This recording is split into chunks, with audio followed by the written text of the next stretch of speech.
அருட்பெருஞ்சோதி அருட்பெருஞ்சோதி தனிப்பெரும் கருணை அருட்பெருஞ்சோதி.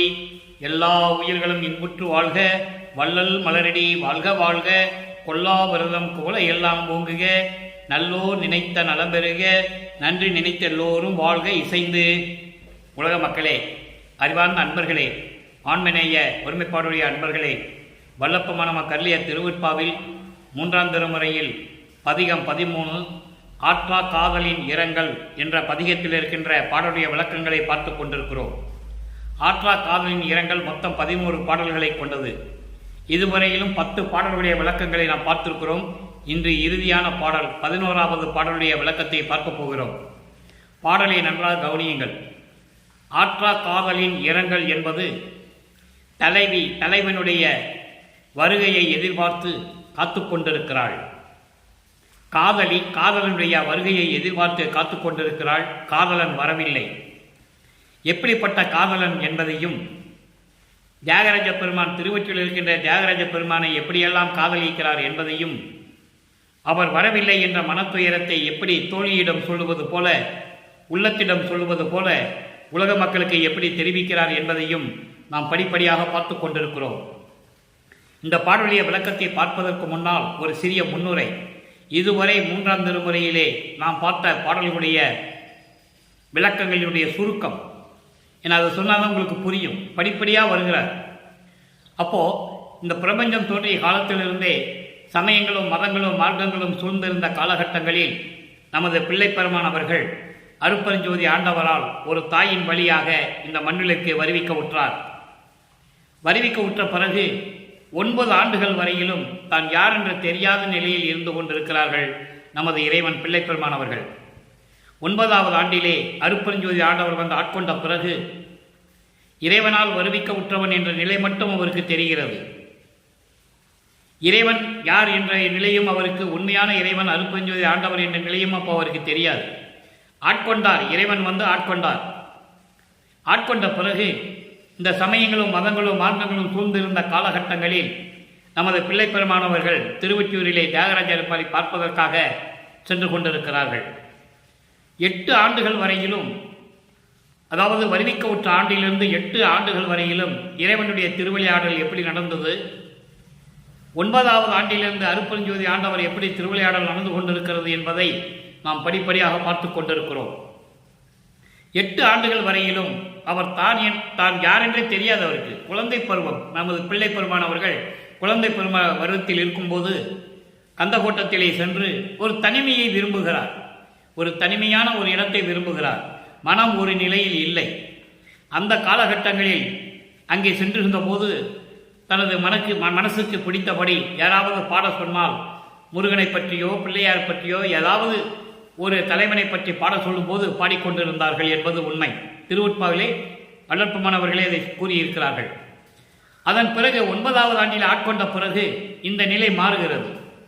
அப்போது தியாகராஜ பெருமான் தான் இறைவன் என்ற நிலை தெரிந்த பிறகு, என சைவ சமயங்கள் மதங்கள் மார்க்கங்கள் அப்படிதான் கூடிக்கொண்டிருந்தன. அந்த காலகட்டத்தில் இருக்கும்போது சிவபெருமான், தியாகராஜ பெருமான், நடராஜன், சொக்கநாதன் இப்படி பெயர்களை கொண்டவர்கள்தான் உண்மையான இறைவன் என்று அவர் தெரிந்து கொண்டு, ஏன்னா அப்போ அந்த நிலையில தான் இருக்கிறாரு. ஏன்னா எல்லாருமே அதான் கும்பிட்டுக்கிட்டு இருக்காங்க. அப்போ இவரும் திருவொற்றியூருக்கு போறார். எப்படியாவது இறைவனை பார்க்க வேண்டும், இறைவனுடைய அருளை பெற வேண்டும் என்று திருவொற்றியூர் சொல்லுகிறார். திருவொற்றியூர் சென்ற பிறகு திருவிழா வீதி வருகிறது. மக்கள் எல்லாம் தியாகராஜ பெருமானை வழிபட்டு கொண்டிருக்கிறார்கள். ஆனால் இவருக்கு மட்டும் நல்லா கவனிக்கணும். ஏன்னா 201 ஆண்டுகள் வல்லற்பமானவர்கள் இந்த மண்ணுழைக்க வருவிக்க உற்று 201 ஆண்டுகள் நடந்து விட்டது. இறைவனுடைய திருவிளையாடல் நடந்து கொண்டிருந்தது, அருட்பெருஞ்சோதியுடைய திருவிளையாடல். இதை மக்களுக்கு யாரும் சொல்லலை. வல்லற்பமானை பற்றி பொதுப்படியாக தான் பேசிக்கிட்டு இருக்காங்க. இனிமேல் அந்த நிலை மாறணும். ஏன்னா இறைவனுடைய திருவிளையாடல் தான் இது நடந்தது. அவர் விரும்பி இருந்தது இல்லை. அது திருவொற்பாவிலே நாம் கண்ட உண்மை. அதன் பிறகு இவர் வீதியில் நின்றுட்டு இருக்காரு. திருவிழா வீதி வருது, மக்கள்லாம் வழிபட்டுக்கிட்டு இருக்காங்க. தியாகராஜ பெருமானை தேரில் கொண்டு வராங்க. திருவிழா வீதி வரும்போது இவர் தெருவில் நிற்கிறார்.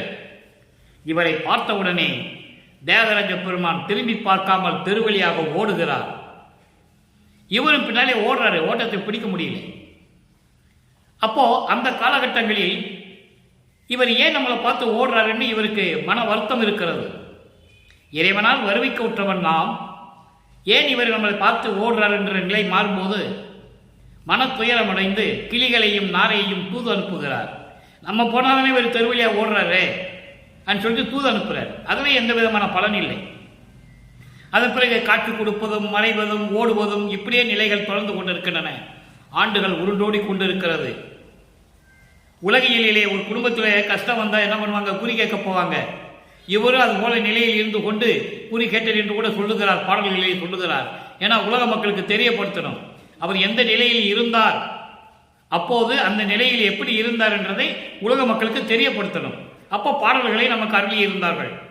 அந்த பாடல்களுடைய விளக்கங்களையெல்லாம் நாம் பார்த்து விட்டோம். இப்போ என்ன நடக்குதுன்னா, அருட்பெருஞ்சோதி ஆண்டவர் நிலை அவருக்கு அப்போ தெரியாது. சுத்த சன்மார்க்கம் நமது பிள்ளை பெருமானவர்களுக்கு அப்போ தெரியாது. நிலைகள் மாறும்போது தான் தெரியுது.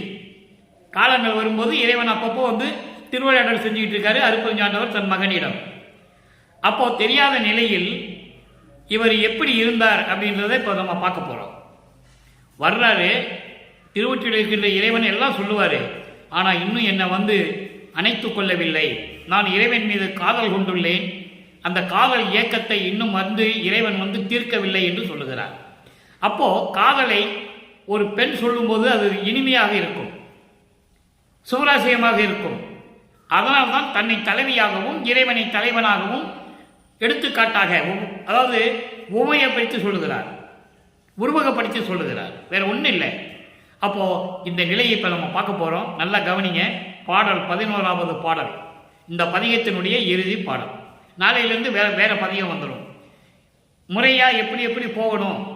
இப்ப காட்சி கொடுக்க மாட்டாரு, அடுத்த பதியத்தில் காட்சி கொடுப்பாரு, ஆனால் அருளை கொடுக்க மாட்டார். இப்படி நிலைகள் இருக்கு. அதை நம்ம நாளைக்கு பார்க்க போறோம். இன்னைக்கு கடைசி பாடல் 11வது பாடல். நல்லா பாருங்க. ஆயும் படிவம் ஆயும் படிவத்து அந்தணனாய், ஆயும் படிவத்து அந்தணனாய் ஆரூரான்.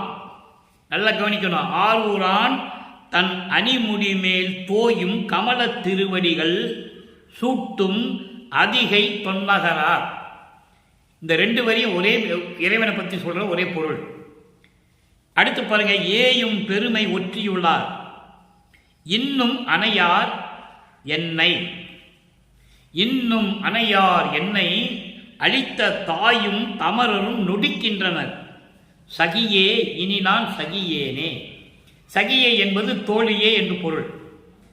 ஒரு தலைவி, அதாவது ஒரு காதலி, காதலனை பற்றி சொல்லும்போது தோழியிடம்தான் சொல்லுவாள். இது உலகியலுடைய மரபு. அப்போ தோழி என்பது உள்ளம், உள்ளத்திடம் சொல்லுவது போல உலக மக்களுக்கு தெரிவிக்கிறார். அதான் இந்த பாடலுடைய பொருள். நம்ம பார்க்க போறோம். இப்ப எப்படிப்பட்ட இறைவன் சொல்றார் பாருங்க. ஆயும் படிவத்து அந்தணனாய். ஆயும் படிவம் என்பது போற்றக்கூடிய, புகழக்கூடிய, சிறப்பாக இருக்கக்கூடிய தேகத்தோட இருக்கின்ற இறைவன். இங்க அந்தணன் என்று சொல்லுகிறார். அந்தணன் என்பது இறைவன். அப்போ அழகான தேகத்தோடு போற்றக்கூடிய சீர் அழகோடு இருக்கின்ற இறைவன். ஆரூரான் தன் அணிமுடி மேல் தோயும் கமல திருவடிகள் சூட்டும் அதிகை தொன்னகரார். அதாவது ஆரூரான் என்பது திருவூரான், திருவூரான் என்பது ஊரனடிகளார். ஊரனடிகளார் என்பவன் சுந்தரர். ஊரனடிகளார் என்று சொல்லுவது சுந்தரர். திருவாரூரில் இருந்ததால் ஊரன் என்று சொல்லுவார்கள்.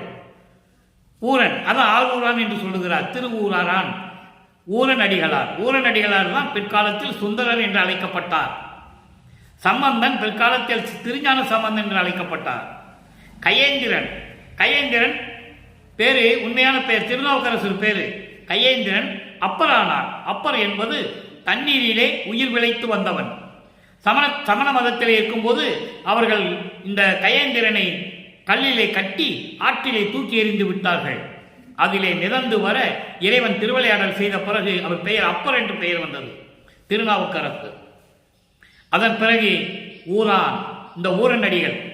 ஊரனடிகள் என்பது சுந்தரர். திருவூரான். அதன் பிறகு வாதவூரான். வாதவூரிலே பிறந்த வாதவூரான் இறைவன் அருளை பெற்றுக்கொண்டு திருவாசகம் பாடியதனால் மாணிக்க வாசகரானார். நல்லா நீங்க புரிஞ்சுக்கணும். அப்ப அந்த திருவராருடைய தலைமுடி மேல் வைத்த கமல திருவடிகள், செந்தாமரை மலர் போன்று மெல்லிய சிவந்த திருவடிகளை அவன் சுந்தரன் தலைமையில வச்சாரு, ஆசீர்வாதம் பண்ணாரு. அதை தான் இங்க சொல்றாரு. இது ஏன் சொல்றாருன்னு நீங்க புரிஞ்சுக்கணும். பிரபஞ்சத்தில் என்னென்ன நடந்தது என்ற உண்மைகளை ஒவ்வொரு பாடலிலும் சொல்லுகிறார். வேற யாரும் சொன்னது இல்லை. நீங்க திருநாஞ்சி சம்பந்தர், திருநாவுக்கரசர், சுந்தரர் எல்லாரையும் எடுத்துக்கங்க. பிறந்தார்கள், ஒரு குறிப்பிட்ட காலம் வந்த போது இறைவன் ஆட்கொண்டார், பாடினார்கள், போற்றி போற்றி பாடினார்கள், இறைவனுடைய அருளை பெற்றார்கள், பஞ்சபூதங்களோடு கலந்து கொண்டார்கள். இதில் எந்த விதமான மாற்றம் கிடையாது. திருவருட்பாவிலே எல்லா உண்மைகளும் உண்டு. இறைவனுடைய அருளை பெற்றவர்கள் தான். அப்போ சுந்தரன் இறைவன் அருளை பெற்றது என்ன பண்றான்னா, இறைவன் அவருடைய செந்தாமரை போன்ற கமல திருவடிகளை அவர் தலைமையில் வைத்து ஆசீர்வாதம் செய்த இறைவன் எங்க இருந்தாரா? அதிகை தொன்னகரார். தொன்னகரார் என்பது பழமை வாய்ந்த பழங்காலத்தில், அதாவது இதுக்கு முன்றிய யுகங்களில், அதான் கணக்கது, யுகங்களில், நூற்றாண்டுகளில், எப்படி வேணா நீங்க எடுத்துக்கலாம். அப்போ அதிகை, திருவதிகை என்ற இடத்தில் இருந்த இறைவன், அதான் அதிகை என்று சொல்லுகிறார். அப்படிப்பட்ட இறைவன் ஏயும் பெருமை ஒற்றிலார், ஏயும் பெருமை ஒற்றிலார், புகழ் வாய்ந்த திருவொற்றியில் இருக்கின்ற இறைவன். இப்படிப்பட்ட இறைவன், அப்படிப்பட்ட இறைவனை நான் காதல் கொண்டு காதலித்துக் கொண்டிருக்கிறேன், அவனுடைய அன்புக்காக ஏங்கிக் கொண்டிருக்கிறேன். என்னிடம் இன்னும் சேரவில்லை. அந்த காலகட்டங்களில் சமயங்களும் மதங்களும் மார்க்கங்களும் சூழ்ந்திருந்த காலகட்டங்களில் எப்படி மக்கள் வழிபட்டார்களோ அதே போன்று இவரும் இறைவனை வழிபட்டுக் கொண்டிருக்கிறார் என்பது திருவருட்பாவில் கண்ட உண்மை. அதன் பிறகு நிலைகள் மாறுகிறது. அதை சொல்லணும் மக்கள்கிட்ட. அதை யாரும் சொல்லலை, இதோட நிறுத்திக்கிட்டாங்க. அவர் கும்பிட்டாருன்னு இப்படி நிறுத்திக்கிட்டாங்க, அவ்வளவுதான். அதுக்கப்புறம் என்ன சொல்றாரு பாருங்க, அப்படி இன்னும் அணையார், இன்னும் என்னை அணைத்துக் கொள்ளவில்லை என்பது என்னிடம் கொஞ்சி குழாவி பேசி மகிழவில்லை, எனக்கு சந்தோஷத்தை கொடுக்கவில்லை. அப்போ இதை பார்த்த என்னை வளர்த்த பெண்களும் தாயும், என்னை வளர்த்த தாயும் பெண்களும், தமரன் சொல்றார், சுற்றத்தார், உறவினர்கள், பெண்கள் யாராக இருந்தாலும் சரி, எல்லாருமே என்னை கேலி பேசுகிறார்கள், நொடிக்கின்றார் என்று சொல்கிறார். நொடிக்கின்றார் என்றால் கேலி பேசுகிறார்கள், கிண்டல் செய்கிறார்கள், ஏளனமாக பார்க்கிறார்கள். அதான் நொடிக்கின்றார் என்று சொல்லுகிறார். அப்போ என்னை வளர்த்த தாயும் அவளும், என்னை சுற்றத்தாரும், கூடியிருந்த பெண்களும் மற்றவர்களும் எல்லாருமே என்னை கேலி கிண்டல் செய்கிறார்கள். என்ன இவள் அச்சமானம் நடமில்லாமல் தெரிந்து கொண்டிருக்கிறாளே, இப்படியெல்லாம் ஒருவனை காதலித்துக் கொண்டு ஊர் சுற்றி கொண்டிருக்கிறார்கள் என்று சொல்லி என்னை கேலியும் கிண்டலும் செய்கிறார்கள். என் தோழியே, இனிமேல் இதை என்னால் பொறுத்துக் கொள்ள முடியாது, சகித்துக் கொள்ள முடியாது என்று சொல்லி இந்த பாடலை நமக்கு அருளி இருக்கிறார்கள். இப்போ இந்த பாடலுடைய விளக்கம் பார்க்க போகிறோம். இப்போ பதவுரை பார்த்தோம் வரி வரியா. இப்போ கோர்வையாக இந்த விளக்கத்தை நான் சொல்றேன், நல்லா கவனிங்க. சிறப்பான போற்றக்கூடிய வடிவத்தில் இருக்கின்ற இறைவன், அழகான இறைவன், சுந்தரனுடைய தலைமையிலே திருவடி கமல திருவடிகளை வைத்து ஆசீர்வாதம் செய்த இறைவன், திருவதிகையிலே காலங்காலமாக இருந்து கொண்டிருக்கின்ற இறைவன், தொன்னகரார் என்பது காலங்காலமாக, பழங்காலத்தில் என்று பொருள். பழமையான நகரம் என்று சொல்லுவார் திருவொற்றியூரை ஒரு இடத்துல. அந்த மாதிரி இறைவன் திருவடிகளை, சுந்தரனுடைய திருவடியிலே தலைமையிலே திருவடிகளை வைத்து ஆசீர்வாதம் செய்த இறைவன், திருவதிகையிலே இருக்கின்ற இறைவன், இப்பொழுது போற்றக்கூடிய சிறப்பாக விளங்கிக் கொண்டிருக்கின்ற திருவொற்றியூரிலே இருக்கின்ற இறைவன். அப்படிப்பட்ட இறைவன் என்னை பார்க்க வரவில்லை. நான் இறைவன் மீது காதல் கொண்டுள்ளேன், காதல் மயக்கத்தில் இருந்து கொண்டிருக்கிறேன். இன்னும் என்னை கட்டி அணைத்து அந்த காதல் மயக்கத்தை தீர்க்கவில்லை. என் தோழியே, எனது உள்ளமே, நான் என்ன சொல்லுவேன், என்னால் சகித்துக் கொண்டு இருக்க முடியவில்லை, இனிமேல் என்னால் சகித்துக் கொள்ள முடியாது என்று சொல்லுகிறார். ஏன்னா அடுத்த நிலைக்கு போகணும். அப்ப இறைவன் திருவிளையாடல் செய்யணும். அதை தான் இந்த பாடலில் சொல்றாரு. இந்த பதியத்தில் 13வது பதியத்தில் 11 பாடல் நம்ம பார்த்துருக்கோம். இப்போ இந்த பாடலின் மூலம் உலக மக்களுக்கு என்ன தெரிவிக்கிறார்? தோழி என்றாரு, காதல் என்றாரு, காதலன் என்றாரு, இறைவன் சேரல் என்றாரு. இந்த குழப்பமே உலக மக்களுக்கு இருக்கக்கூடாது. உலக மக்களுக்கு தெரிவிப்பது போலதான் இந்த பாடலை நமக்கு அருளி இருக்கிறார்கள். இப்ப சொல்றேன் கேளுங்க. உலக மக்களே, நான் இறைவனால் வருவி கூற்ற பிறகு, ஒரு தாயின் வழியாக இந்த மண்ணுலைக்கு வருவி கூற்ற பிறகு 8 ஆண்டுகள் வரையிலும் நான் யார் என்ற தெரியாத நிலையில் இருந்து கொண்டிருந்த பொழுது 9வது ஆண்டிலே இறைவன் என்னை ஆட்கொண்டார். நான் இறைவனால் வருவிக்க விட்டவன் என்ற நிலை மட்டும் எனக்கு தெரிந்தது. வேறு எந்த நிலையும் எனக்கு தெரியவில்லை. அந்த காலகட்டங்களில் திருவொற்றியில் இருக்கின்ற தியாகராஜ பெருமான் தான் இறைவன் என்று சொல்லி அங்கே நான் சென்று கொண்டிருந்தேன். நான் சென்றபோது நான் தெருவிலே நின்று கொண்டிருக்கிறேன். இறைவன் என்னை பார்த்து தெருவழியாக ஓடுகிறான். தியாகராஜ பெருமான் நிற்கலை. நானும் பின்னாலே ஓடினேன். என்னால் ஓட்டத்தை பிடிக்க முடியவில்லை. நாரையையும் கிளிகளையும் தூது அனுப்பி பார்த்தேன். எந்த விதமான பயனும் இல்லை. குறித்த பெண்ணிடம் போய் குறிகட்டு பாட்டு பார்த்தேன். பலன் இல்லை. இப்படி நான் இறைவன் மீது காதல் கொண்டுள்ளேன். உலக மக்களே, நான் அந்த நிலையில் இருந்து கொண்டிருந்தேன். சமயங்களும் மதங்களும் மார்க்கங்களில் சொல்லப்பட்ட நெறிகளை பின்பற்றி கொண்டிருந்தேன். ஆனால் இறைவன் என்னை வந்து பார்க்கவில்லை. எனக்கு எந்த விதமான அருளையும் கொடுக்கவில்லை. நான் என்ன செய்வது உலக மக்களே? நான் அந்த காலத்தில் அந்த நிலையில் நான் இருந்து கொண்டிருந்தேன் என்று சொல்லி இந்த பாடலில் உலக மக்களுக்கு தெரிவிக்கிறார். நல்லா புரிஞ்சுக்கணும். இப்போ உலக மக்களுக்கு தெரிவிச்சாச்சு. என்னால் எந்த பயனும் இறைவனால் எந்த பலனும் நான் அடையவில்லைன்னு தெளிவாக சொல்லிட்டார். இப்போ காலங்கள் உருண்டு ஓடுகிறது. இறைவனுடைய திருவிளையாடல் ஆரம்பமாகிறது. அருட்பஞ்சனுடைய திருவிளையாடல் மீண்டும் ஆரம்பமாகிறது.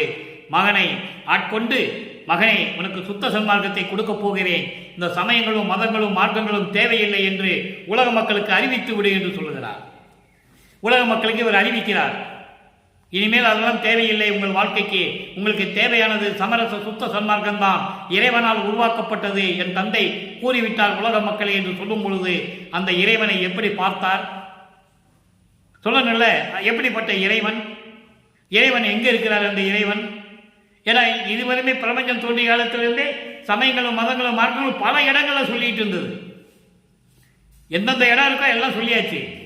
ஆனால் அருட்பெருஞ்சோதி ஆண்டவர் இருக்கிற இடம் ஒரே இடம்தான், சத்தியஞான சபை வடலூர். வேற எங்கேயும் கிடையாது. இந்த பிரபஞ்சத்துக்கே ஒரே இடம் தான். அதை சொல்றாரு. இப்ப நீங்க நல்லா கவனிங்க. 6ஆம் திருமுறை 52வது பதிகம் பொது நடம். இறைவனை எப்படி பார்த்தாரு? 3ஆம் திருமுறை வரைக்கும் இறைவனை அவர் பார்க்கவே இல்லை. தியாகராஜ பெருமான் வந்து பார்க்கவே இல்லை. அப்போ எந்த காட்சியும் கொடுக்கல, அருளையும் கொடுக்கல, ஏங்கிட்டு இருக்காரு. இறைவன் யாருன்னு தெரியல. எப்படி இறைவன் வருவான்னு தெரியல. அந்த நிலை மாற வேண்டும். அந்த நிலை மாறுகிறது. 6ஆம் திருமுறை 52வது பதிகம் பொது நடம் 11வது பாடல். இறைவனை எப்படி சொல்றாருன்னு நீங்க நல்லா கவனிக்கணும். சொல்லிதான் பார்க்கணும். நீங்க கண்டிப்பா கவனிச்சுதான். ஏன்னா இது காலத்தின் கட்டாயம். இறைவன் யார் என்ற நிலை தெரிந்து வருகிற மக்களுக்கு நேரம் வந்து விட்டது. பொது நடம். தன்மை காண்பறிய தலைவனே. நல்லா கவனிங்க. இங்க திருவொற்றியூர் எந்த ஊரெல்லாம் சொல்ல மாட்டாரு, பேர் சொல்ல மாட்டாரு. அருட்பெருஞ்சோதி மட்டும்தான். எப்படி சொல்றான்னு பாருங்க. தன்மை காண்பறிய தலைவனே, எல்லாம் தரவல்ல சம்புவே, சமய புண்மை நீத்து. எப்படி சொல்றாரு பாருங்க. சமய புண்மை நீத்து அகமும் புறமும் ஒத்து அமைந்த புண்ணியர் நன்னிய புகழே, வன்மை செயல் மனத்தை நன்மை செயல் மனமா வயங்க வித்து அமர்ந்த பொன்னை சார் கனக புதுவோடு ஞான பொது நலம் புரிகின்ற பொருளே. இது பாடல். இப்ப இதனுடைய விளக்கம் பாருங்க. தன்மை காண்பறியா தலைவனே, உன்னுடைய அருள் வல்லமையை யாரும் அறிய முடியாத நிலையில் இருக்கின்ற இறைவனே. யாரும் பார்க்கல இறைவனை. அது திருவற்பாவை தெளிவா சொல்றார் வல்லப்பெருமான். இறைவனை யாருமே பார்க்கவில்லை. இந்த பிரபஞ்சத்தில் பார்த்தது அவர் ஒருவர் தான். ஆதியும் அந்தமும் அறிந்தனை நீயே ஆதி என்று சொல்லுவார். அகவல் இருக்கே, படிங்க. யாருமே பிரபஞ்சத்தின் மீது ஆதியும் அந்தத்தையும் யாரும் பார்த்ததில்லை. இவர் ஒருத்தர் தான் பார்த்தது. அதை மகனுக்கு அப்பாவை சொல்றார் அருட்பெருஞ்சோதி. ஆதியும் அந்தனை அறிந்தனை நீயே ஆதி. நீ தான் முதல்ல தெரிஞ்சுக்கிட்ட. இந்த பிரபஞ்சத்தில் யாருக்கு தெரியாதுங்கிற. தன்னை அறிய தலைவனே, யாரும் அறிய முடியாத நிலையில் இருக்கின்ற இறைவனே, சுத்த சன்மார்க்க தலைவனே. சுத்த சன்மார்க்கத்தின் தலைவன் யார்? சுத்த சன்மார்க்கத்தை உருவாக்கியது யார்? அருட்பெருஞ்சோதி. மகனிடம் கொடுத்து செயலாற்ற சொல்லுகிறார். மகன் பொது செயலாளர். எல்லாம் தரவல்ல சம்புவே, சுயமாக தோன்றிய இறைவன். சம்பு என்பது சுயமாக தோன்றிய இறைவன். எல்லா அருள் வல்லமையும் கொண்ட ஆதியும் அந்தமும் இல்லாமல் சுயமாக தோன்றிய இறைவன் அருட்பெருஞ்சோதி. அதை வேறு ஒரு பாடலிலே சொல்லுவார். ஒரு தாயில் வயிற்றில் முளைக்காத இறைவன் என்று சொல்லுவார். தனக்கு தானே தந்தையானவன் என்று சொல்லுவார். இவர் இறைவனை பற்றி சொல்லும்போது அப்படி சொல்லுவார். இவரை சொல்லும்போது சொல்லுவார், நீயே என் தந்தை அருளுடையாய். நல்லா கவனிக்கும் நண்பர்களே. திருவற்பாவிலே அவ்வளவு உண்மைகள் இருக்கின்றன. பிரபஞ்சத்தின் உண்மைகள் எல்லாம் தப்பு தப்பா பேசிக்கிட்டு இருக்காங்க. எல்லாம் தவறு. இவர் இறைவனை பற்றி சொல்லும்போது தந்தை இல்லாத தாயும் தந்தை இல்லாத இறைவன் என்று சொல்லுவாரு. இவரை பற்றி சொல்லும்போது சொல்லுவாரு, நீயே என் தந்தை அருளுடையாய், என்னை நேர்ந்து பெற்ற தாயே என்று சொல்லுவார். அப்போ இப்படிப்பட்ட சுயமாக தோன்றிய இறைவன் சமய புண்மை நீத்து இந்த சமய நெறிகளை எல்லாம் அழித்து ஒடுக்கி சாம்பலாக்கி, எப்படி வேணா நீங்க பொருள் எடுத்துக்கலாம். நீத்து என்றால் சாம்பலாக்குவது, ஒழிப்பது.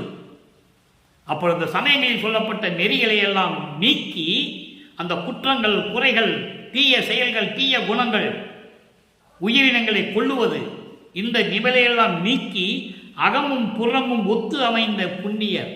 அகமும் புறமும் ஒத்து அமைந்த புண்ணியர் யார்? சுத்த சன்மார்க்கத்தை சேர்ந்த அன்பர்கள், சாதுக்கள், சாதகர்கள்.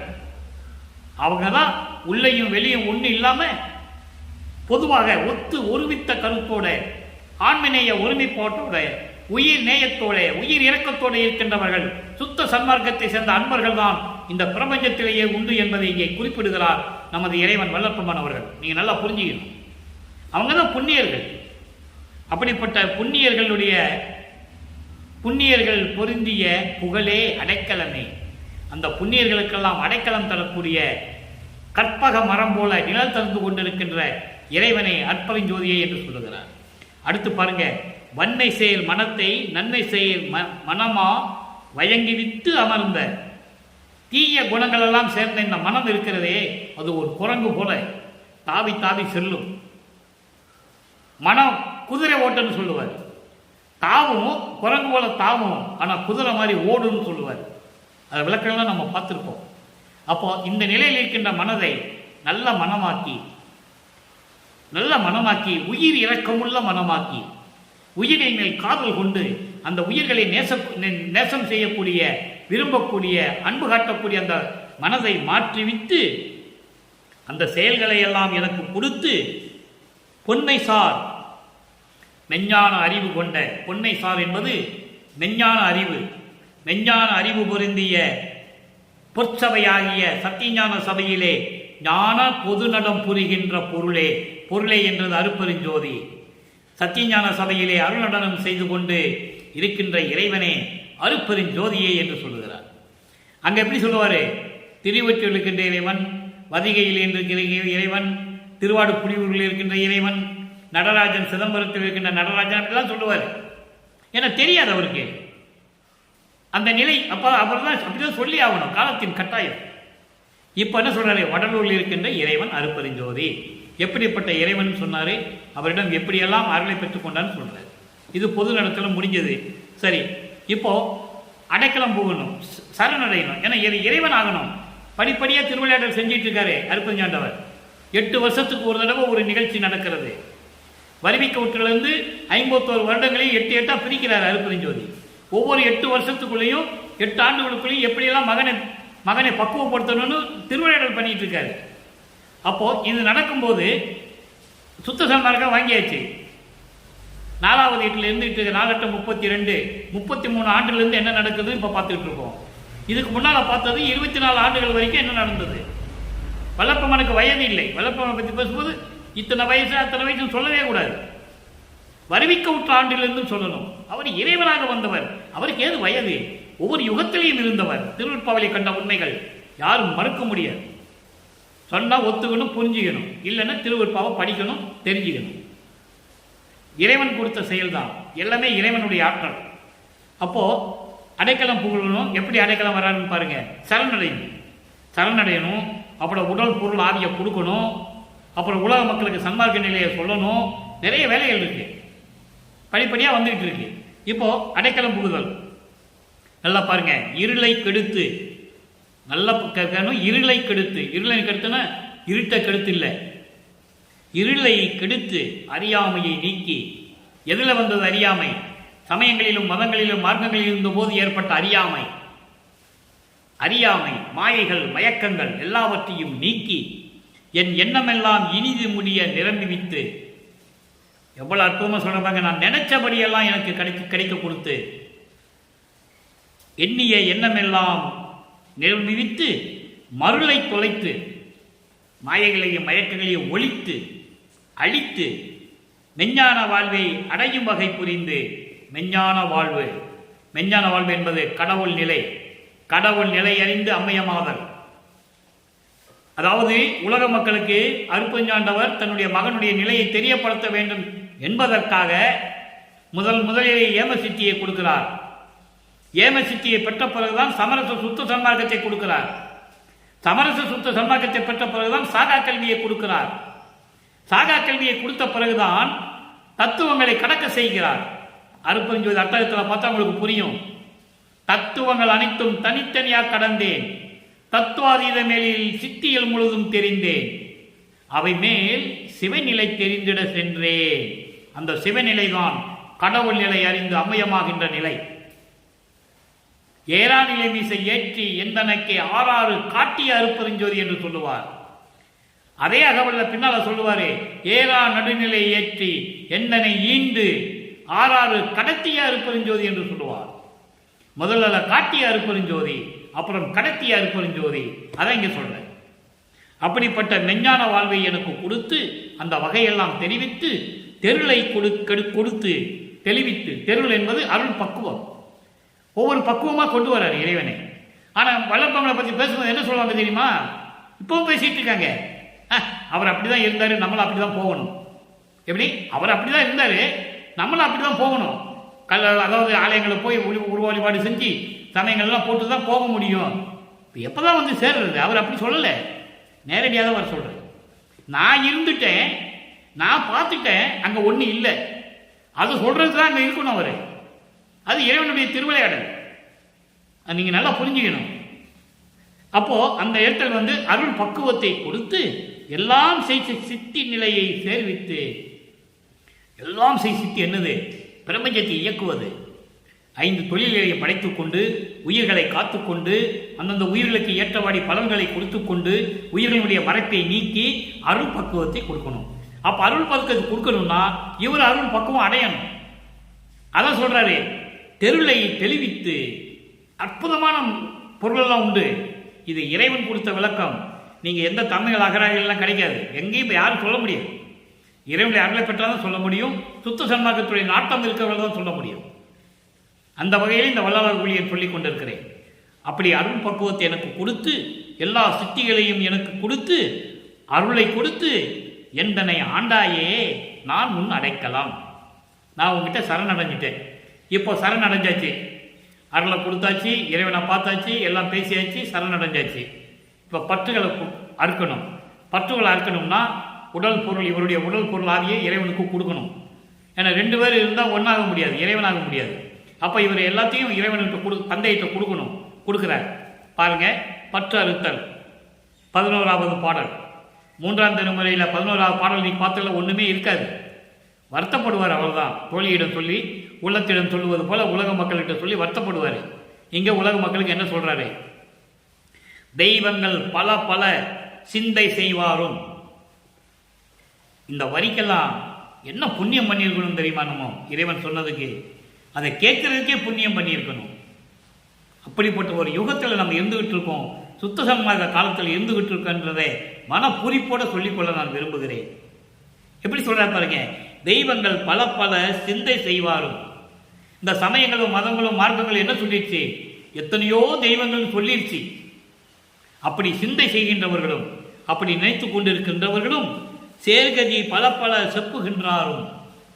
சேர்கதி பல வகைகளில் போய் இறைவனை அடையலாம் சொன்னாங்கல்ல, அந்த மாதிரி சொல்லுகின்றவர்களும் பொய் வந்த கலை பல புகன்றுவாரும்.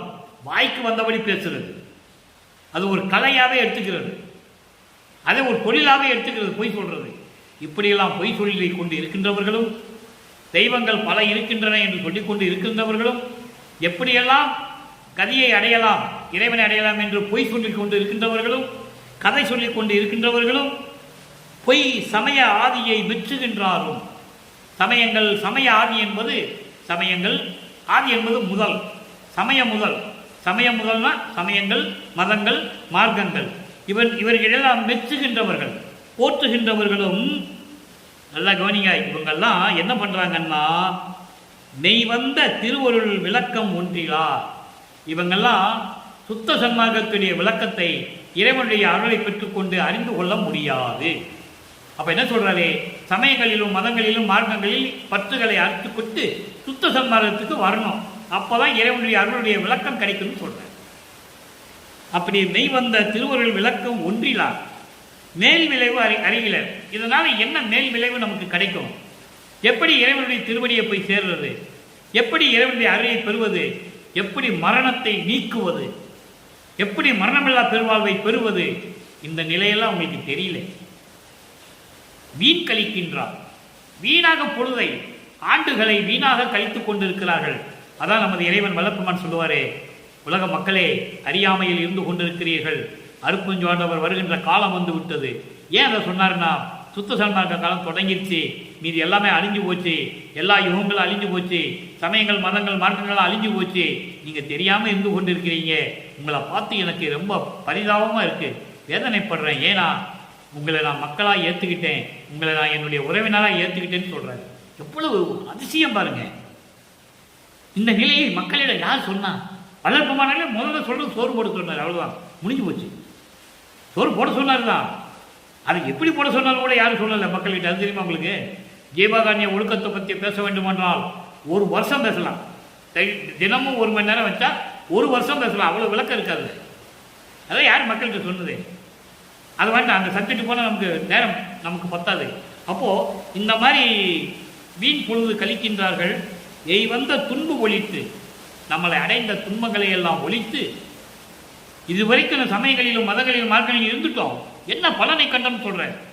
என்ன பலன் அடைஞ்சீங்க சொல்லுங்க பார்ப்போம். நானும் இருந்தவன் தானே, எனக்கு என்ன கிடைச்சது? அப்போ ஒன்றும் இல்லையே. சுத்த சன்மார்க்கத்துக்கு வந்த பலன் எனக்கு எல்லாமே கிடைச்சதுன்னு சொல்கிறேன்.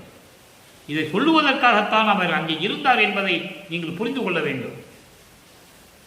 அதை நீங்கள் மனசில் அப்படி கட்டியாக பிடிச்சிக்கணும், உறுதியாக சொன்னதை. அதுக்கப்புறம் பாருங்க, ஒழித்து அவருக்கு அறிவு அருள்வீர். அவங்களுக்கு கூட நீ அறிவை கொடுக்கணும்னு சொல்றாரு. அறிவுக்கு அருள்வீர், என்னை பள்ளி எழுப்பி மெய் இன்பம் தந்தீரே. என்னை அறியாமையிலிருந்து எழுப்பி வந்து, பள்ளி எழுப்பினா தூக்கத்திலிருந்து எழுப்புறது இல்லை, தூங்கிட்டோம்னா எழுப்புறது இல்லை. அறியாமையிலிருந்து எழுப்பி சமயங்களிலும் மதங்களிலும் மார்க்கங்களிலும் இருந்த நெறிகளை எல்லாம் என்னை கடக்க வைத்து, அந்த சமயக்குழிலே என்னை விழாத வகை என்னை மறித்து காத்த ஒரு பேரரை அளித்த வள்ளல் கொடி என்று சொல்லுவார். கொடிப்பாட்டில் சொல்லுவார். அற்புதமாக இருக்கும், நிறைய விஷயங்கள் இருக்கு. அப்படி என்னை எழுப்பி மெய் இன்பம் தந்தீரே என்று சொல்லுவார். அடுத்து பாருங்க, சன்மார்க்க நிலை. சன்மார்க்க நிலையில் ஒரு பாடல். அதுக்கு முன்னால அந்த பத்தில் ஒரு 2 வரி இருக்கும். 71வது பதிகம் 11வது பாடல் பாருங்க. அக்கரையின் காணாத இருள்கடலில் கிடந்த என்னை எடுத்து ஆட்கொண்டு அக்கறை சேர்த்து அருள் என்னும் ஓர் சக்கரையும் எனக்கு அளித்தான் அந்தோ. அதாவது எந்த நிலையும் தெரியாமல் நான் மண்ணுலகிலே ஒரு தாயின் வழியாக வறுமைக்கு உற்று எந்த நிலையும் தெரியாமல் இருந்த என்னை சமயங்களிலும் மதங்களிலும் மார்க்கங்களிலும் இருந்து கொண்டு, ஐயோ நம்ம எப்போ கரை சேர போகிறோமோ, இந்த சிக்கலில் இருந்து, இந்த கடலில் இருந்து, துன்ப கடலில் இருந்து நீந்தி எப்போ நம்ம கரை சேருமோ நான் நினைத்து கொண்டிருந்த போது என்னை எடுத்து ஆட்கொண்டு சுத்த சன்மார்க்கத்தை கொடுத்து அக்கறை சேர்த்து, அக்கறை சேர்த்து என்பது சுத்த சன்மார்க்க என்கின்ற இன்பமான பேரின்பமான ஒரு நிலையில் என்னை அடைய வைத்து இறை அருளை கொடுத்து இறைவனாக்கி எனக்கு சர்க்கரையும் எனக்கு அளித்தான். சர்க்கரை என்பது திருவருள் செங்கோலாட்சி. சர்க்கரை என்பது நாட்டு சர்க்கரை, வெள்ளை சர்க்கரை, சீனி, சுகரு அதெல்லாம் கிடையாது. சர்க்கரை என்பது திருவருள் செங்கோலாட்சி. அப்படிப்பட்ட திருவருள் செங்கோலாட்சியும் கொடுத்து எனக்கு அளித்து என்னை ஆட்கொண்டான் என்று சொல்லுகிறார். அப்போ அவர் இறைவன் ஆகிவிட்டார் என்பதை இங்கே உலக மக்களுக்கு தெரியப்படுத்தி விட்டார் என்பதை நீங்கள் புரிந்து கொள்ள வேண்டும். அடுத்து சன்மார்க்க நிலை 72வது பதிகம் 11வது பாடல் 3ஆம் திருமுறையில் ஒன்று இருக்காதுங்க. இங்கே சன்மார்க்க நிலையை எப்படி சொல்றார் பாருங்க. நோவாது நோன்பு என்னை போல் நோற்றவரும், எஞ்ஞான்றும் சாவாவரும் என்னை போல் சார்ந்தவரும், தேவானின் பேரருளை என்னை போல் பெற்றவரும் எவ்வுலகில் யார் உலர் சற்றே அறை என்று சொல்லுவார். இதுதான் சன்மார்க்க நிலை. அதாவது இந்த பாடலில் ஒரு சூட்சமமான விளக்கம். இந்த பிரபஞ்சம் தோன்றிய காலத்திலிருந்தே தவம் இருந்தவர்கள், விரதம் இருந்தவர்கள் எப்படியெல்லாம் இருந்தார்கள் என்பதை புராணங்களிலும் காவியங்களிலும் கூறப்பட்டுள்ளன. எப்படி இருந்தார்கள்? கடலுக்கு அடியிலே போயிடுவாங்க, இல்லை மலைக்கு அடியில் போயிடுவான், இல்லை புகைக்கு அடியில் போயிடுவாங்க, அடர்ந்த காட்டுக்குள்ளே போயிடுவாங்க, தண்ணிக்குள்ளே போயிடுவாங்க, இல்லைன்னா அந்தரத்துக்கு போயிடுவாங்க, இல்லைன்னா ஒரு மரத்துக்கடியில் உட்கார்ந்து உடம்பெல்லாம் புத்து மண்ணு வளர்றவர்களுக்கு உட்கார்ந்து இருப்பான். அது சமயங்களிலும் மதங்களிலும் மார்க்கங்களிலும் கூறப்பட்ட இந்த பிரபஞ்சம் தோன்றிய காலத்திலிருந்து கூறப்பட்டது. அது வேற தவம், தன்னுடைய சுயநலத்திற்காக, உயிரினங்களுக்காக அல்ல, உலக மக்களுக்காக அல்ல, தான் யாரிடையும் போரிட்டு சாகாமல் இருக்க வேண்டும், நான் நினைத்தது நடக்க வேண்டும், இப்படிதான் வரம் கேட்டிருக்காங்க என்பதை நீங்கள் தாராளமாக எல்லா புராணங்களையும் எடுத்து பார்த்துக் கொள்ளலாம். ஆனால் அந்த நிலைகள் எல்லாம் மாறி வல்லப்பமன் தெளிவாக பாடல்களிலே சொல்லுவார், கற்பங்கள் பல கோடி செல்ல தீய கனலிடு ஊசி மேல் காலை ஊன்றி நிற்பவருக்கு ஒலித்து ஊனின்றி உறக்கமின்றி புலர்ந்து எலும்பு புலப்பட ஐம்பரியும் ஓம்பி நிற்பவருக்கு ஒலித்து மறைக்கு ஒலித்து அமரலுக்கு ஒலித்து நீ யோக முனிவருக்கு ஒலித்து. எப்படி சொல்றாரு பாருங்க, யாருக்கு இறைவன் பார்க்க முடியல. கீழே பல சொற்ப கோடி ஆண்டுகள் என்ன பண்றான், தவம் இருந்திருக்காங்க. எப்படி கீழே வேள்வியை மூட்டி தீயை மூட்டி மேல ஊசி பலகையை போட்டு ஒத்த கால நிக்கிறான் இறைவனை பார்க்கணும்னு. இறைவனை பார்க்க முடியல. ஊனின்றி உறக்கமின்றி இந்த உடம்புக்கு எதுவும் இல்லாம எலும்பு தெரிகிற மாதிரி நிக்கிறான், பார்க்க முடியல. தேவர்கள் பார்க்க முடியல, வேதங்கள் பார்க்க முடியல, ஆகமங்கள் பார்க்க முடியல. பாட்டில் சொல்றாரு, எல்லா பிரபஞ்சத்து உண்மையை சொல்றாரு. அதான் இதில் மறைக்கப்பட்ட பிரபஞ்சத்து உண்மையை நேரடியாக சொல்லாம மறைமுகமாக சொல்றாரு. அப்படியெல்லாம் இருந்தாங்க. நான் அந்த மாதிரி இல்லை. நோவாது நோன்பு. நோன்பு என்றால் விரதம், உங்களுக்கு புரிஞ்சிருக்கும். நோவாத நோன்புன்னா இந்த உடம்பை வருத்தாம விரதம் எப்படி இருக்க முடியும் சொல்லுங்க? ஒன்று சாப்பிடணும், தூங்கணும், அப்புறம் எப்படி விரதம் இருக்க முடியும்? நோவாது நோன்பு, இந்த உடம்பை வருத்தப்படாமல், பொன்னான உடம்பு இது, இந்த உடம்பை வருத்தப்படாமல் அதாவது வருந்தி இந்த உடம்பை வருத்தி துன்பப்படுத்தி விரதம் இருக்கிறது இல்லை. நோவாமல் நோன்பு என்பது சகா நிலையம், அதாவது எந்த நேரமும் இறைவனை பற்றி சிந்தித்துக் கொண்டிருப்பது. அதான் நோவாத நோன்பு. என்னை போல் நோற்றவர், என்னை போல யாராவது இருந்திருக்காங்களான்னு கேட்கிறார். அதாவது கடல் கடிக்க போகாம, காட்டுக்கு போகாம, குகை கடியில் போகாம, புத்து மண் வளராம என்ன மாதிரி யாராவது இருந்திருக்காங்களா சொல்லு. அதோடு மட்டுமல்ல, எஞ்சாண்டும் சாதாவரம் என்னை போல் சார்ந்தவரும். உங்ககிட்ட இருந்து நான் மன்னமில்லா பருவல் வாங்கினேன்ல, அந்த மாதிரி வேற யாருக்கா நீ கொடுத்துருக்கியா? உன்னை நம்ப முடியாது சாமி. எப்பா நீ எத்தனை திருவிளையாடல் பண்ணவன், அதெல்லாம் நான் நம்ப முடியாது சொல்லுன்னு சொல்றேன். எவ்வளோ அற்புதம் சொல்றாரு பாருங்க. ஏன்னா இது உலக மக்களுக்கு சொல்லணும். அப்படி வாங்கினவங்க யாராவது இருக்காங்களா? இல்லை உன்னுடைய பேரருளை பெற்றவர்கள் என்ன மாதிரி பெற்றவர்கள் யாரும் இருக்காங்களா? முத்தேகத்தை பெற்றவர்கள், சாகா கல்வியை கற்றவர்கள், ஏம சித்தியை பெற்றவர்கள், கடவுள் நிலையை அறிந்த அம்மையமானவர்கள் யாராவது இருக்கிறாங்களா சொல்லு கேட்குறேன். ஏன்னா இதை உலக மக்களுக்கு நான் சொல்ல வேண்டும். அப்படி சொல்லும்போது சொல்றாரு பாருங்க, பெற்றவரும் எவ்வுலகில் யார் உலர், நீ சட்ட யாரே கொஞ்சம் சொல்ல அப்படின்னு சொல்ற. இதற்கு பதில் எங்க சொல்றாரு தெரியுமா? அருப்பெருஞ்சோதி அகவல்ல சொல்லுவாரு, சாவா நிலை இது தந்தனம் உனக்கே ஆவா என அருளிய அருப்பெருஞ்சோதி. எல்லாமே உனக்கு தானே கொடுத்தேன், யாருக்கு நான் கொடுக்கலன்ற. ஏன்னா இங்க சொல்றாருல, என்னை போல் சாகா வரும், என்னை போல் சார்ந்தவரும். அப்போ பதில் அங்க சொல்றாரு அகவல்ல கடைசியில உலக மக்களுக்கு தெரிவிக்கிறார் நமது இறைவன் வல்லப்பமானவர்கள். நான் எங்கள் அப்பாட்ட இப்படி கேட்டேன், தன்மார்க்க நிலையில் இருக்கும்போது நான் கேட்டேன். ஆனால் எங்கள் அப்பா பதில் சொன்னாரே, நான் அகவல்ல சொல்லிட்டேன். சாவா நிலை இது தந்தனம் உனக்கே ஆவாயன அருளியார் பரிஞ்சோதி. என்னையும் பணி கொண்டு இரவா வளமளித்து அன்னையில் உகந்த அருப்பெருஞ்சோதி. இரவா வளமளித்து எவ்வளவு பாடல்கள் இருக்கு தெரியுமா? படித்து உணர வேண்டும். உணர வேண்டும் என்றால் சமரச சுத்த சன்மார்க்கத்தில் இருக்க வேண்டும். சமரச சுத்த சன்மார்க்கத்தில் இருக்க வேண்டும் என்றால் சமயங்களும் மதங்களும் மாற்றி சொல்லப்பட்ட பற்றுகளில் இல்லாமல் இருக்க வேண்டும். சிச்சுல வந்து முதல்ல அந்த திருநூறு எடுத்து அந்த அதை தொட்டு பூசித்தான் மற்ற வேலை பார்ப்பான். தெரியாது சத்தியஞான சேவையில் கொடுக்குறாங்களா? இல்லை இல்லை, சுத்த சன்மார்க்க நிலை அதுதான். அது விளக்கெல்லாம் இருக்கு. இந்த பதியம் முடிஞ்ச உடனே அந்த பதியத்துக்கு தான் நம்ம போக போகிறோம். 2ஆம் திருமுறையில் எப்படி பூசணும் பாரு, 4ஆம் திருமுறையில் எப்படி வேண்டான்னு சொல்லுவார், அதெல்லாம் இருக்குது. அது நம்ம இப்போ பார்க்க போகிறோம், இன்னும் ஒரு மாதம் கழித்து பார்க்க போகிறோம். அந்த உண்மைகள்லாம் திருவருட்பாவில் இருக்குது. அப்போது சுத்த சன்மார்க்கத்தில் இருக்கும்போது நம்ம வடலூர் சித்தியுலாக வந்துட்டோன்னா அங்கே கை போகக்கூடாது, தப்பு. அது இறைவனே சொல்கிறார், நான் சொல்லலை. திருவருட்பாவில் இருக்குது, தெளிவாக இருக்குது. பூசக்கூடாதுன்னு தெளிவாக இருக்குது. முக்கிய தடைகள்னு சொல்கிறாரு. அடுத்து இந்த நிலையை சொல்லிட்டாரா. இப்போது கைமாறின்மை, என்ன கைமாறு செய்ய போறேன்னு அப்பாட்ட கேட்குறாரு. நீ எனக்கெல்லாம் கொடுத்துட்ட, என்னை வருவிக்க வச்சு செஞ்ச எல்லாமே எனக்கு கொடுத்துட்ட, அருளாட்சியை கொடுத்துட்ட, பிரபஞ்சத்தை நான் தான் இயக்கிட்டு இருக்கேன். இப்போ நான் உனக்கு என்ன கைமாறு செய்கிறதுன்னு அப்பாட்ட கேட்குறாரு. மகன் வந்து தந்தைகிட்ட கேட்குறாரு.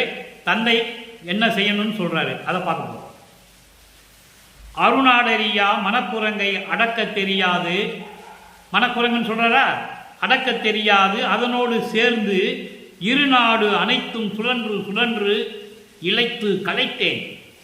எனக்கு அந்தோ தெருநாடு உலகில் மரணம் உரா திறந்தந்து அழியா திரு அளித்த கருணாநிதியே நிந்தனக்கு கைமாறி ஏது கொடுப்பேனே.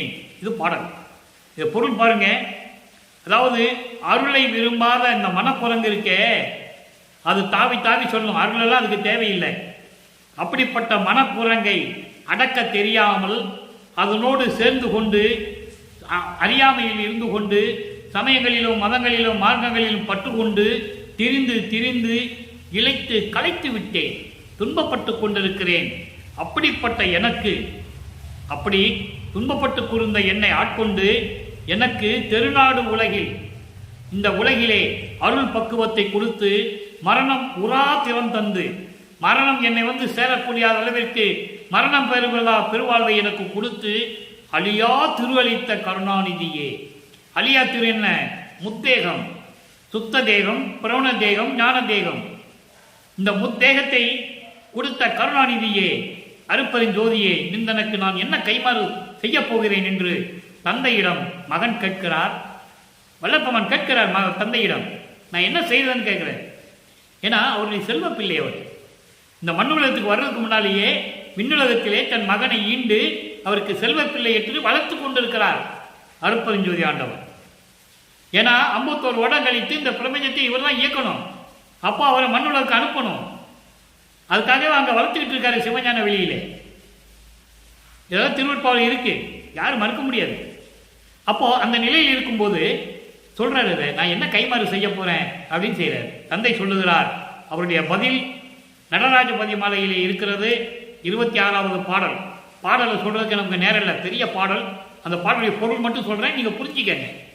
26வது பாடல். அருப்பஞ்சாண்டர் மகன் கிட்ட சொல்றாரு, இவர் என்ன கைமாறு செய்யணும்னு சொன்னார்ல, அதுக்கு அவர் சொல்றாரு, மகனே, நீ நான் பெற்ற மகன், என் கையால் நீ வளர்ந்த மகன், நீ எனக்கு எதுவும் கைமாறு செய்ய தேவையில்லை. அதற்கு பதிலாக நான் சொல்லுகிறேன், நன்றாக கேள். உனது துன்பமெல்லாம் ஒளிந்து விட்டது. சமயங்களும் மதங்களும் மார்க்கங்களும் அழிந்து விட்டது. அந்த சங்கற்ப விகற்பங்களில் இல்லாமல் நீ இருந்து கொண்டிருக்கிறாய். உனக்கு பேரின்பம் வந்து விட்டது. அப்படி உன்னை சூழ்ந்த சமய மத மார்க்க இருளெல்லாம் நீங்கிவிட்டது. சுத்த சன்மார்க்க நிலை அனுபவம் உனக்கு இந்த உலகிலே சுதந்திரமாகிவிட்டது. இதையெல்லாம் நீ உலக மக்களுக்கு தெரிவிக்க வேண்டும். நான் இப்படி இந்த நிலையில் இருந்தேன், இறைவன் ஆட்கொண்டு எனக்கு இந்த நிலைகளை கொடுத்து விட்டான், எல்லாரையும் சுத்த சன்மார்க்கத்துக்கு வர சொல்லு, அதுதான் நீ எனக்கு செய்த கைமாறு என்று சொல்லுகிறார். உண்மையான இன்பமான வழியில் எல்லா உயிரினங்களையும் நல்வழி நடத்தி அவர்களுக்கு வாழ்வெல்லாம் அளித்து உலகத்து உயிர்களெல்லாம் மகிழ்வோடு வாழ வேண்டும் என்று நீ என்னிடம் கூறினாய் அல்லவா? நினைத்தாய். அந்த எண்ணம் எல்லாம் பலித்து விட்டது. எல்லாம் மகிழ்வோடு வாழ வேண்டும் என்று நீ நினைத்தாய். உன் எண்ணம் பலிக்க மகனே, நீ உலவாது நீடூழி விளையாடுக. விளையாடுக என்று சொல்லுவார். பிரபஞ்சத்தை இயக்குவது என்று விளையாடுக என்று சொல்லுகிறார். நீ நீடூழி உலவாது மரணமில்லா பெருவாழில் இருந்து கொண்டு ஒவ்வொரு யுகத்திலையும் இருந்து கொண்டு நீ இந்த பிரபஞ்சத்தை இயக்குவாயாக. உனக்கு அழிவே இல்லை.